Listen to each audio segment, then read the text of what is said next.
Hey guys, today I wanted to show you how I built this flying machine tunnel bore. It's really simple and that's what I kind of like about it. I'm going to explain how it works and how each of the components does its thing, and yeah.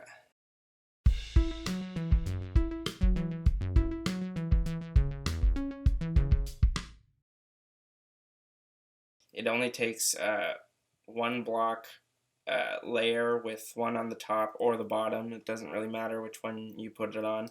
So you can stack these right next to each other. You could easily extend this out a few blocks extra, and you could also stack it vertically as well. And the way that this works is you're collecting blocks on each of these honey block faces. So we need a way to pull the block off the side here so we can pick it up with our machine over here. And then basically this comes along and scrapes off all the blocks and brings them over here. And this just registers a block and it stores it over here. So I'm just going to break a couple of these so it doesn't get jammed up. But this is actually a lot of fun watching it work, so I'm just going to get a fire charge. Oh yeah, I'm going to fill this in a little bit too so you can see. So on the first go, it only picks up the these two blocks here. So I'm going to remove those because basically it doesn't activate the system that actually removes the block and resets everything. So I'm just going to keep those off and then start from like the second run. So you can see that this part is the motor, these two pistons here. And then this is the payload. It picks up 8 blocks and then moves those down by pulling them off to the side. That does come out over here in a bit of a problem. As you can see, there's 2 extra blocks at the bottom. So what I was going to do was add a piston that fires like every other block or whatever, just to be able to even out the wall. Yeah, so these work on a very basic principle, one that a couple people that I've seen have demonstrated, including Mumbo Jumbo and ilmango. I've watched a couple of their videos to figure out how this stuff works, so that's why I was able to build this. But yeah, it's based off of his basic design. He does it a bit simpler even. He removes these 2 slime blocks and then just puts the observer directly into the slime block next to the piston, and that still makes it fire.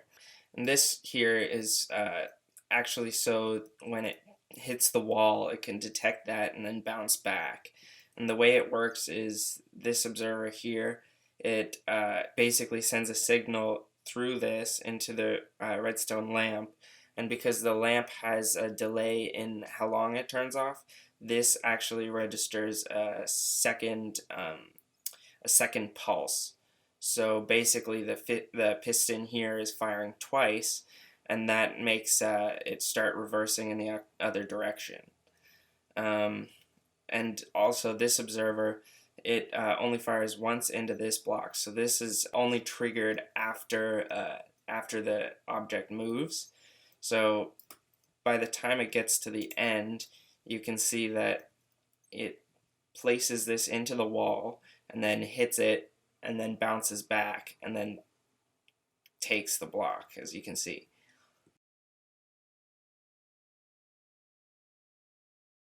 And then this was a pretty hard part to figure out.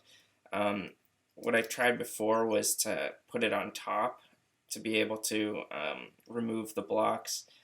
I tried moving the block up, like pushing it up 1 block, or maybe dragging it forwards with a slime block, but nothing worked really well because things were getting in the way.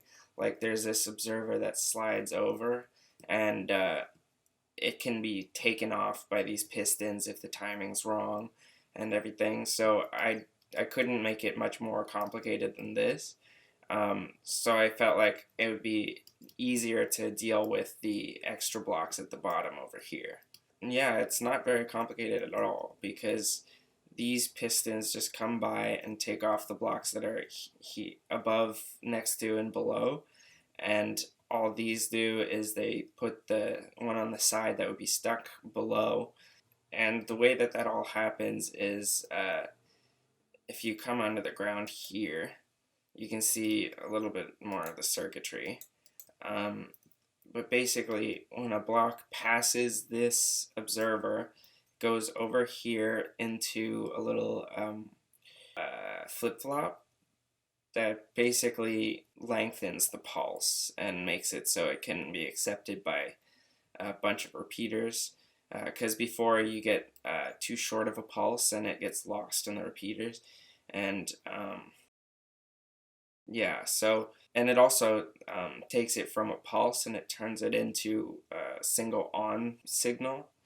So that actually gets a bunch of delay through here. So the tunnel bore actually has time to dock again. And then I could actually make it a bit shorter of a delay, but it's just easy like that. And then basically the signal comes around here and it goes straight into these two observers that power the first piston that push the other piston in front of this observer. And then 2 ticks later, we get these two pistons to fire. So basically those first observers fire and this one comes forward. And then this one fires and it goes up and pulls the block down. That's pretty straightforward, but then basically how this one works here is when it's triggered, the signal comes around under the ground through here. That happens after it's docked and after the blocks have been pulled down. It comes around here, and then I inverted it so I can do some vertical wiring because it was not the right block length away. And then once that fires, this piston will go and send the machine. Yeah, so these blocks can take up to 12 blocks. These pistons can take up to 12 blocks. So that means that we'd actually be able to stack 2 or maybe even 3 of these next to each other and still have just one sweeper, which actually makes this pretty expandable. So if we come over here again, when a block gets pushed next to the fence post here, the observer will read an update and then fire the piston. And over here, all I did was I offset the pistons to match the pattern of this. And then once you have them all lined up straight here, it'll push them out in a straight line. And then you can start sending it through the basic piston conveyor belts.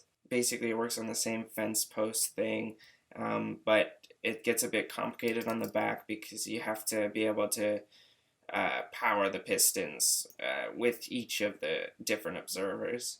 So basically how that works is this observer powers this block, which lights up this line. This observer directly lights up this line, and then this observer lights up this block, which also lights up this line.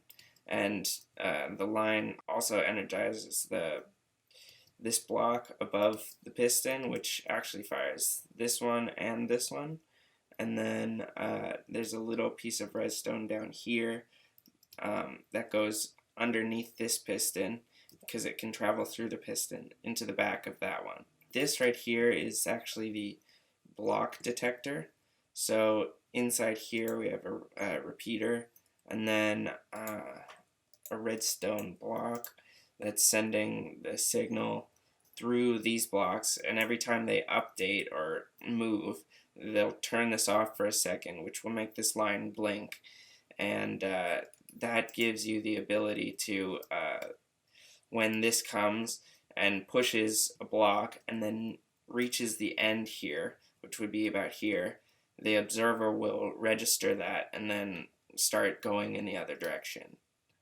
I think I might be able to show you how that works if I go like this. So yeah, this comes across, and then it would have pushed a block and then updated this. But I can do that by doing this, and then it fires that, and then it sends it back. That's pretty much how it works. It's very simple, and that's what I was trying to go for, but it's very effective, and it's also completely resistant to water and lava, which I think is a great bonus. I was kind of worried about that at the beginning, but I'll show you in a sec. I'll just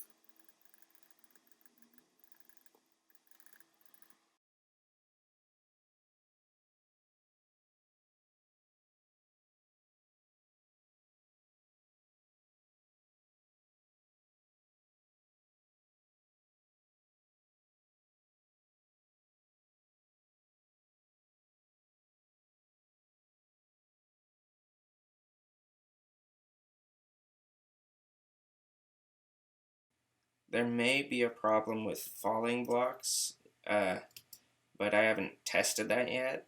But as you can see, it can go completely underwater, which is great.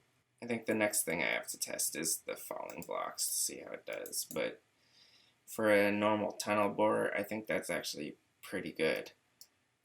And as you can see, it's very compact too. There's really concise components like the bore, the mover, and the sweeper. And then you have just the conveyor belt system. And with that, you can actually bring that a lot closer over here. It'll make this a lot quicker. You can also add maybe 1 or 2 or 3 of these in a row, and then you can get about probably up to 12 blocks at a time. The reason for the automatic return system is because you don't want to be having to set up a redstone line all the way down to say like, okay, go this far and then come back and then go this far. It's easier to have this detector system. Ilmango did say that the redstone lamp and the lighting updates is pretty laggy, but that's if you have a lot of these going at once.